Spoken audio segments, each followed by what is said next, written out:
de la coexistence pacifique et du respect de la dignité humaine contribuent à préserver ce que l'humanité possède de plus précieux, c'est-à-dire la paix.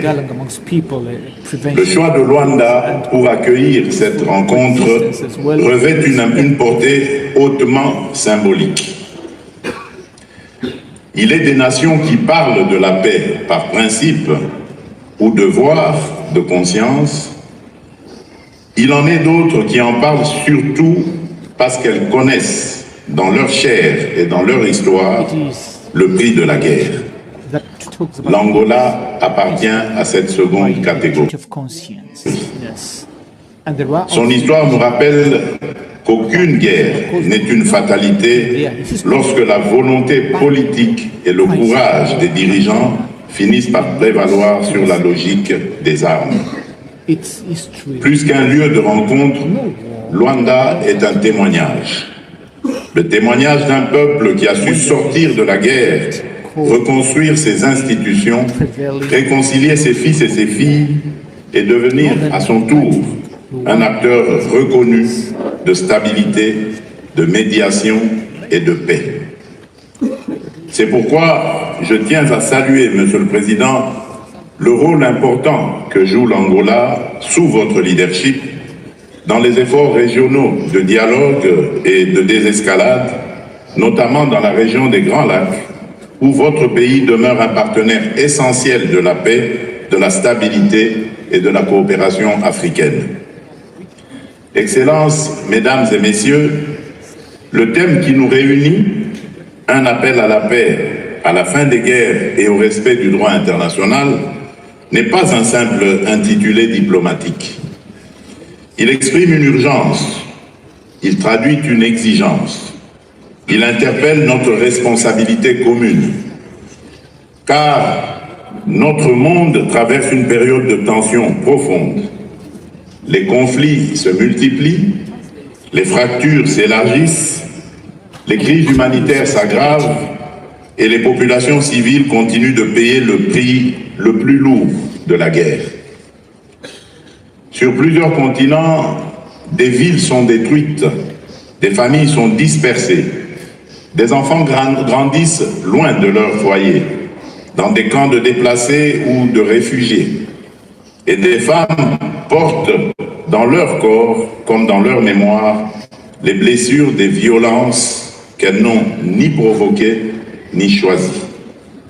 Derrière chaque conflit, il y a des vies brisées, des communautés déchirées, des générations privées d'avenir et des peuples entiers condamnés à l'incertitude du lendemain. Face à cette réalité, nous devons parler avec clarté. La paix ne saurait se réduire au silence provisoire des armes. Elle ne peut être une simple pause entre deux violences, ni une promesse fragile suspendue au rapport de force. La paix véritable repose sur le droit. Elle exige la justice. Elle appelle la vérité. Elle impose la protection des populations civiles. Elle suppose le respect de la souveraineté des États, de leur intégrité territoriale et des engagements librement souscrits. Elle exige surtout que la parole internationale conserve sa valeur, que les principes ne soient pas appliqués de manière sélective et que le droit demeure la mesure commune de nos responsabilités. C'est pourquoi le respect du droit international n'est ni une formule de circonstance, ni un langage de convenance. Il est la condition même d'une paix juste, durable et universelle. La Charte des Nations Unies demeure aujourd'hui encore le socle de notre ordre international commun. Elle fixe une exigence simple, mais fondamentale.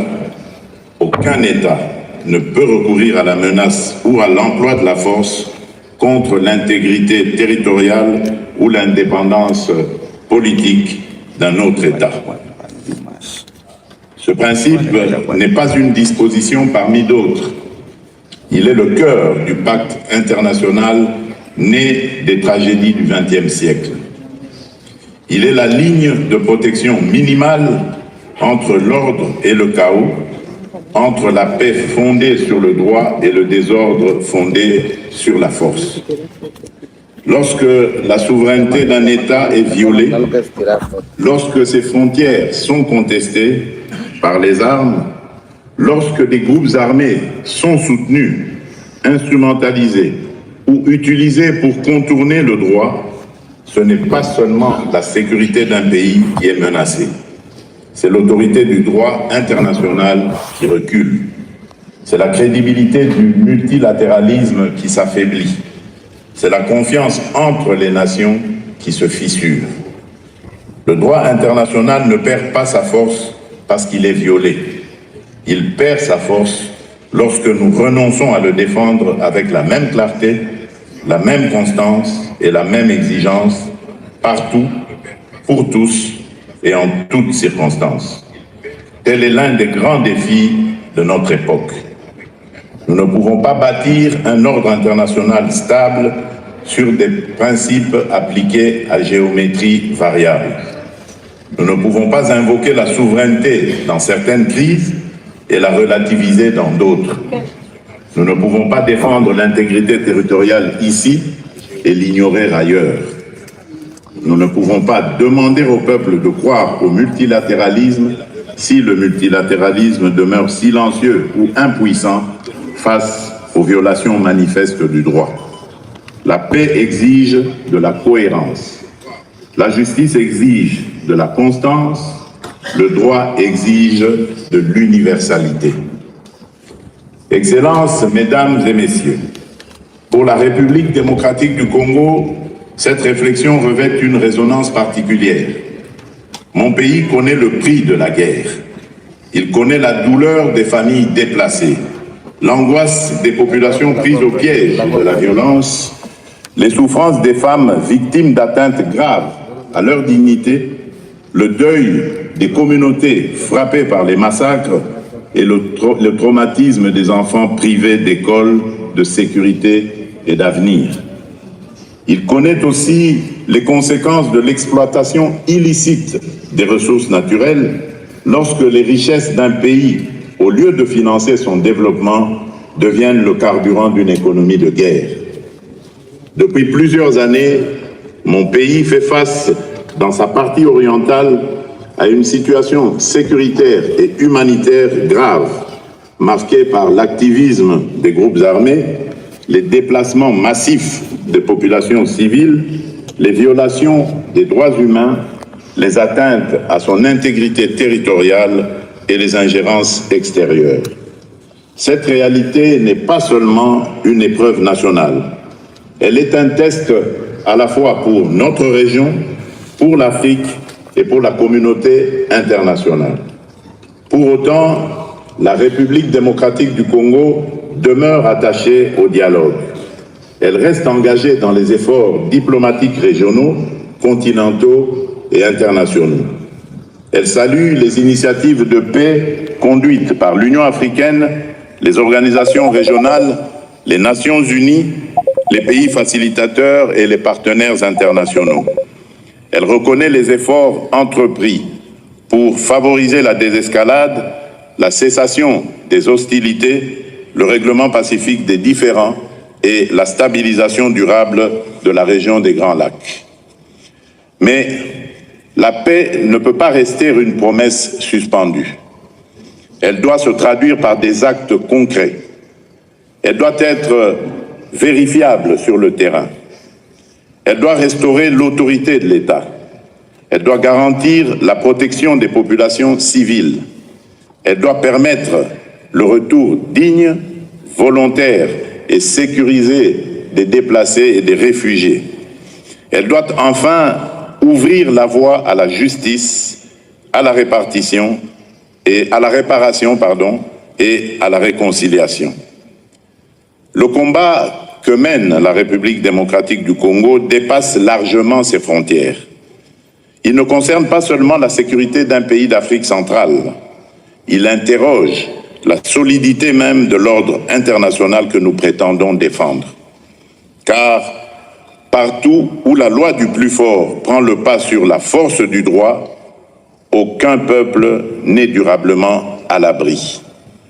Partout où les groupes armés deviennent des instruments de politique étrangère, la sécurité collective recule. Partout où l'impunité est tolérée, la violence se répète. Partout où les ressources naturelles alimentent la guerre, au lieu de financer la vie, la paix devient fragile. Partout où les souffrances des civils sont banalisées, notre humanité commune est atteinte. C'est pourquoi nous devons refuser la banalisation de la guerre. Nous ne pouvons pas nous satisfaire d'indignation sans lendemain. Nous ne pouvons pas accepter les silences de convenance, ni compter les victimes pour mieux les oublier. Nous ne pouvons pas laisser le droit international devenir un langage cérémoniel dépourvu de portée réelle. La paix ne se réclame pas seulement dans des déclarations. Elle se protège par des actes. Elle se consolide par la justice. Elle se défend par la responsabilité. Et lorsqu'elle est violée, elle appelle des réponses claires, cohérentes et courageuses. Excellences, Mesdames et Messieurs, l'Afrique a trop souvent été perçue comme un continent où l'on vient gérer les crises. Elle doit désormais être reconnue pour ce qu'elle est aussi, c'est-à-dire un continent qui pense la paix, qui construit des solutions et qui assume pleinement sa responsabilité dans la gouvernance mondiale. Nos expériences de médiation, nos mécanismes régionaux, nos traditions de dialogue, notre résilience et nos efforts de reconstruction constituent une contribution précieuse à la paix internationale. À travers ce sommet de Luanda, notre continent affirme qu'il ne veut pas seulement être entendu lorsqu'il souffre, il veut être écouté lorsqu'il propose. L'Afrique ne demande pas à rester spectatrice de l'ordre international. Elle entend être un acteur à part entière. C'est pourquoi n'est donc pas une revendication abstraite. Elle est une exigence de légitimité, d'efficacité et de confiance. Car un monde multipolaire ne peut durablement reposer sur des institutions qui ne reflètent pas suffisamment la réalité des peuples, des régions et des puissances du XXIe siècle.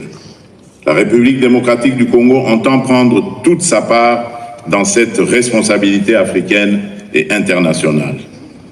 Depuis le 1er juillet, mon pays a l'honneur d'assurer la présidence tournante du Conseil de sécurité des Nations Unies. Cette responsabilité intervient dans un contexte international particulièrement exigeant, marqué par la multiplication des crises et par l'urgence de restaurer la confiance dans les principes qui fondent notre coexistence commune. Le message que nous portons aujourd'hui à Luanda est celui que nous continuerons de porter à New York, celui d'un ordre international fondé sur le droit, l'égalité souveraine des États, le respect des engagements, la prévention des conflits, la protection des populations civiles et la responsabilité de chacun dans la préservation de la paix. Mais la République démocratique du Congo ne parle pas seulement de paix parce qu'elle connaît la guerre. Elle parle de paix parce qu'elle croit à l'avenir. Elle parle de paix parce qu'elle sait que son potentiel, sa position stratégique et son rôle en Afrique centrale peuvent contribuer à la stabilité régionale, à la sécurité collective et au développement partagé. Pays central au cœur du continent, la République démocratique du Congo est essentielle à l'équilibre de l'Afrique centrale et de la région des Grands Lacs. Mais ce potentiel ne pourra pleinement servir l'Afrique et l'humanité que dans la paix. Voilà pourquoi la paix en République démocratique du Congo n'est pas seulement une exigence nationale. Elle est un impératif régional. Elle est une priorité africaine. Elle est un intérêt mondial. Excellences, Mesdames et Messieurs, l'appel de Luanda ne doit pas être une déclaration de plus. Il doit être un engagement de plus haut niveau. Un engagement à défendre le droit international partout où il est menacé, à prévenir les conflits avant qu'ils ne deviennent des tragédies, à protéger les civils sans jamais relativiser leurs souffrances, à soutenir les médiations crédibles et les processus politiques sincères, à combattre l'impunité, y compris lorsque les crimes sont commis loin des regards, à assécher les circuits économiques de la guerre, à condamner les ingérences, les soutiens aux groupes armés, les activités mercenaires et toutes les formes de déstabilisation des États. Un engagement, enfin, à replacer l'être humain au cœur de toute démarche de la paix. Car les peuples que nous représentons n'attendent pas seulement de nous des paroles, ils attendent des décisions, ils attendent des engagements tenus, ils attendent des résultats visibles, ils attendent que nous sachions faire prévaloir la responsabilité sur l'indifférence, le droit sur la force, la vérité sur la propagande, la justice sur l'impunité et la paix sur la résignation. À l'heure où nous commémorons les 80 ans de l'entrée en vigueur de la Charte des Nations Unies, notre responsabilité n'est pas seulement d'en célébrer l'héritage, elle est d'en faire vivre la promesse. Cette promesse est simple mais immense, préserver les générations futures du fléau de la guerre. Elle n'a rien perdu de son actualité, elle nous oblige. Si nous voulons réellement mettre fin aux guerres, nous devons commencer par restaurer la force du droit. Si nous voulons réellement défendre le droit international, nous devons l'appliquer avec constance, sans sélectivité et sans complaisance. Si nous voulons réellement protéger les générations futures, nous devons agir maintenant avec courage, cohérence et humanité. Que l'appel de Luanda soit donc plus qu'un moment diplomatique, qu'il soit un signal, qu'il soit un engagement, qu'il soit le point de départ d'une volonté renouvelée de faire de la paix non pas une aspiration lointaine, mais une responsabilité immédiate. C'est à cette condition que nous préserverons l'héritage de la Charte des Nations Unies. C'est à cette condition que nous ferons reculer la loi du plus fort. C'est à cette condition, enfin, que nous transmettrons aux générations futures un ordre international plus juste, plus sûr et plus pacifique. Je vous remercie.